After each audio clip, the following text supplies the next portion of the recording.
নমস্কার বন্ধুরা, স্নেহা গার্ডেনে সবাইকে স্বাগত।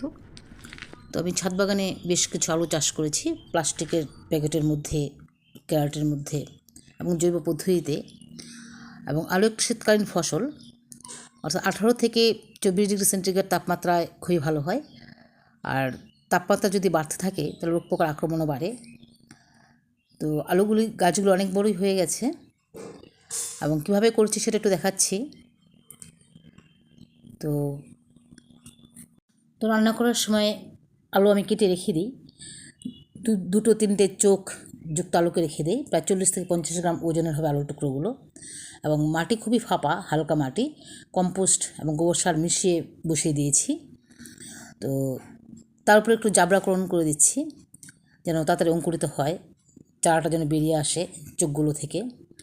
এভাবে ঢেকে রাখবো। আর যেহেতু এগুলি সবুজ ঘাস শুকনো, এগুলো পচে এখানে থাকতে থাকতে পচে একটা ভালো খাবার তৈরি হবে, মাটিটার উন্নত মানের হবে। আলু গাছে প্রচুর পরিমাণে সারের দরকার হয় এবং এর থেকে একটা হরমোন নিঃসৃত হবে। তাই সবসময় সবুজ ঘাস শুকিয়ে আমি ঢেকে দিই।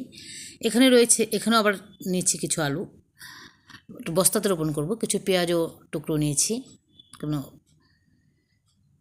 এই আলুর টুকরোগুলো প্লাস্টিকের প্যাকেটের মধ্যে বসিয়ে দেবো। আর এখানেও কয়েকটা আলু কয়েকদিন আগে বসিয়েছিলাম, সেগুলো সবগুলোই চারা বেরিয়ে আসছে। হালকা জল দিয়েছি।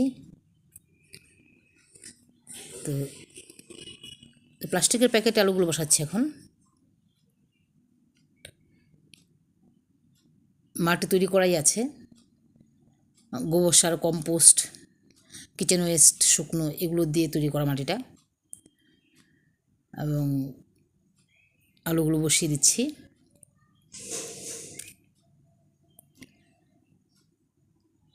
হালকা মাটি দিয়ে দেবো। এখানেও আর একটা প্যাকেটে বসাচ্ছি কিছু আলু। খুব সহজভাবেই আমরা ছাদ বাগানে আলু চাষ করতে পারি, প্লাস্টিকের বস্তার মধ্যে, ক্যারেটের মধ্যে, ঝুড়ির মধ্যে, যে কোনোভাবেই করা যায়। বেডের মধ্যেও কিছু আলু আছে আমার।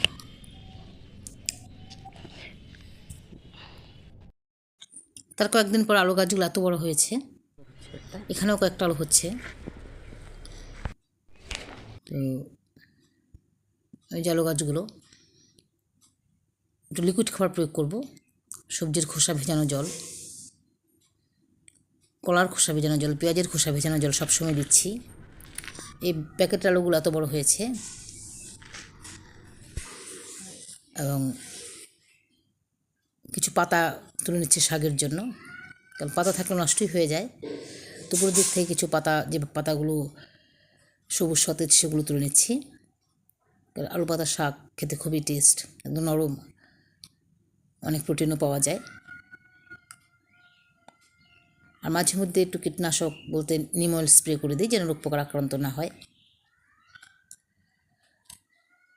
আর মাটিতে যথেষ্ট পরিমাণ খাবার দেওয়ার ছিল, তাই শুধু লিকুইড খাবারটাই প্রয়োগ করছি। তো আলু শাক সবসময় কেটে নিই, তারপর আবার হয় পাতা, আবার গাছগুলো ভরে গেছে। তো আজকে কিছু খাবার প্রয়োগ করব, সেটা হচ্ছে সবজির খোসা ভেজানো জল। অত্যন্ত উর্বর এই জলটা, এর মধ্যে প্রচুর পরিমাণে ক্যালসিয়াম, কার্বন, হাইড্রোজেন, অক্সিজেন এবং পটাশিয়াম, সোডিয়াম সমস্ত কিছু রয়েছে, অর্থাৎ 16টা মৌলই রয়েছে এর মধ্যে। তো এই যে ক্যারেটের গাছগুলো এখানে একটু দিচ্ছি, তো বৃদ্ধিটা ভালো হবে। এবং গাছের গোড়াতে একটু মাটিও দিতে হবে। অন্যান্য শাক সবজিগুলো একটু দেখাই। এখানে হচ্ছে লেটুস শাক, তো একটু জল দিয়ে দিচ্ছি ঝুড়ির মধ্যেই, খুব সহজভাবেই করা। এই যে কিচেন ওয়েস্ট দিয়ে উপরে একটু মাটি দিয়ে বসিয়ে দিয়েছিলাম, এটার মধ্যে লেটুস শাক হচ্ছে। এখানে একটা বাঁধাকপিও আছে। হচ্ছে পালং শাক, এটা কাঠের গুঁড়ির মধ্যে করা পালং শাকটা খুব ভালো হচ্ছে। তারপর এখানে ধনে পাতা বসিয়েছি, নতুন গাছগুলো সবেমাত্র অঙ্কুরিত হচ্ছে।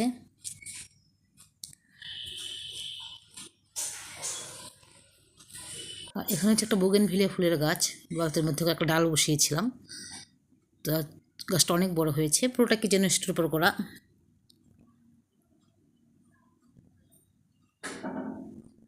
অনেক ফুল চলে আসছে, ফুল আবার ঝরে যায়, তারপর আবার আসে। এদিকে ডালটা অনেক বড় হয়েছে, ডগার দিকে অনেক ফুল হয়েছে। আর মাঝে মধ্যে লিকুইড খাবার প্রয়োগ করছি, অর্থাৎ কিচেন ওয়েস্টের জল দিচ্ছি আর সর্ষের খোল ভেজানো জল দিই, এতে এত ফুল হচ্ছে।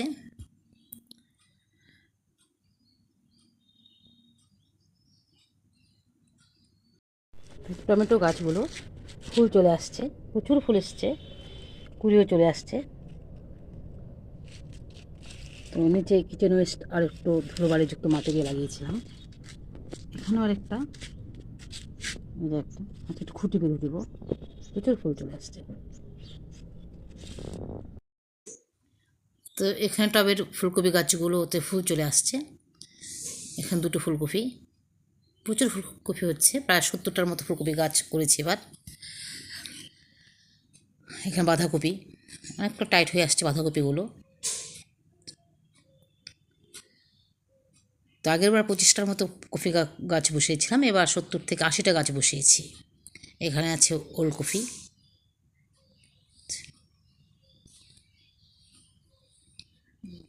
নিচের দিকে পাতাগুলো কেটে দিয়েছি এবং লিকুইড খাবার প্রয়োগ করছি। মাটিতে প্রচুর পরিমাণে খাবার দেওয়া আছে। আরও অনেক কপি আছে, ওগুলো পরবর্তীতে আবার দেখাবো। এখানেও একটা মাছের কার্টুনে টমেটো গাছ, প্রচুর ফুল করে চলে আসছে। প্লাস্টিকের বোতলে বেঁধে খাবার প্রয়োগ করেছিলাম। তো টমেটো খুব সহজভাবেই হয়, তেমন কিছু পরিচর্যা দরকার হয় না।